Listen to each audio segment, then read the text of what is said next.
name is Andrea Champlin, and I rented a space in this building about 3.5 years ago in 2021. And I thought I could open a pocket gallery, I could turn it into a little pocket gallery and show work, because I knew so many really good artists, and I understood that there is more good art than there are places to show it. So I wanted to make a place to show good work.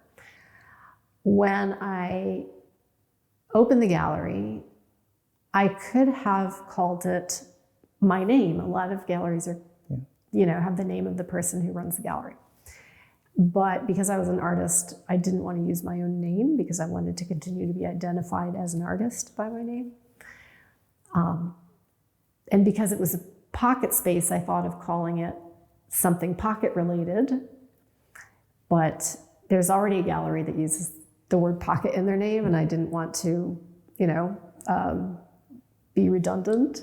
Right. So I wanted my own name. So I came up with Satchel Projects. Satchel is a container that maybe you carry meaningful things in, and it's also non-gender specific. There are things I liked about the word, and I also just liked the way the word satchel sounded as a word. We had some reviews, positive reviews, and sales and things like that. We had set it up as an LLC, so we could do that. And eventually the person whose space it was, because the space was a sublet, and the artist who I was subletting from wanted to come back and use his studio again. So after a couple of years in the old space, which was on the 6th floor, I moved up to the 9th floor. This space became available that we're in now, and it is twice the size of the original space. So that was with James, right? Yes. Yeah, so he's still there doing his thing. And you're up here. I think the space is much better, much more suited to your program. I think so too, yeah. I mean, I loved that tiny space. It was a great little It was really fun to figure out how to have a show in a tiny space. All right. And actually, James is exactly 3 floors below. Yeah. So we've kind of just moved right up to the 9th floor. What is your mission? What is my mission? My mission is to always have something interesting in here, so that when people visit the gallery, they're glad they came. Yeah. And so the work is the North Star. I've never had really major ambitions as to become like, Pace Gallery or something. Right. I really enjoy the personal connection to the artists who are showing here. Another reason we opened the gallery was coming out of COVID. It was a very isolating time. And so it was to reconnect with community, and opening the gallery has definitely done that. It brings people together.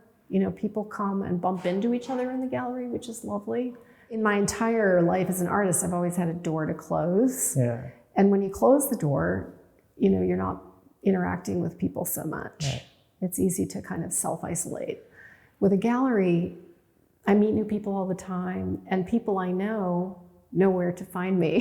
So true. They come by, and it's great. And some of the artists I know, and some of them I don't know, I find them in different places. Actually, we don't represent artists. It's called Satchel Projects because it's a project space.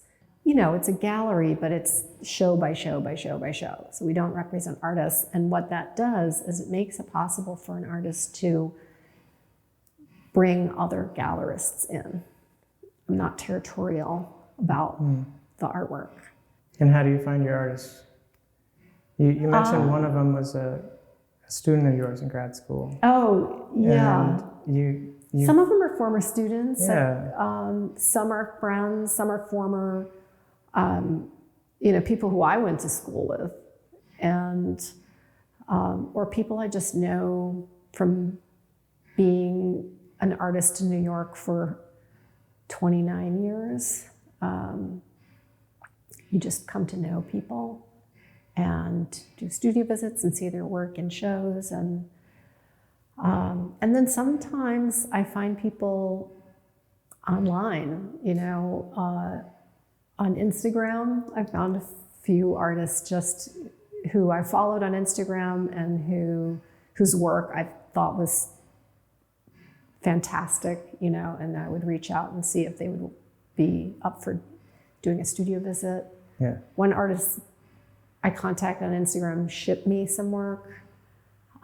So that sometimes happens. There was one artist who we showed last fall who I had seen in a group show in this building as part of the Canopy program, which is like a residency program. And I went to the opening for the Canopy participants, and I saw this work and I just fell in love with it. It was just love at first sight. Right. And this was a, West Coast artist. I never would have encountered her work before. And again, it's another way in which this building is great because it's accessible in a way that other buildings aren't, and there's a lot of flow of community through various communities and intersections of communities that come through this building.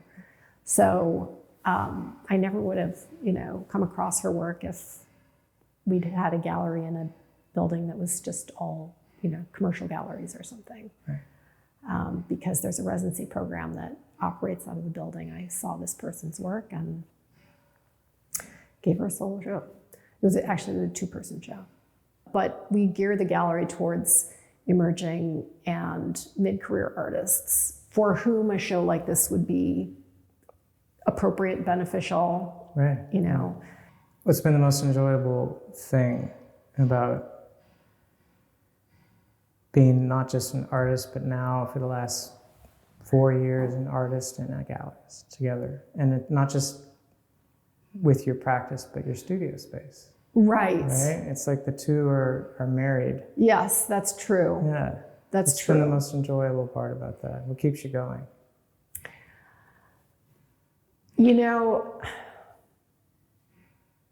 I think spending time with the artwork, spending 5 weeks forming a relationship with the work in a way that,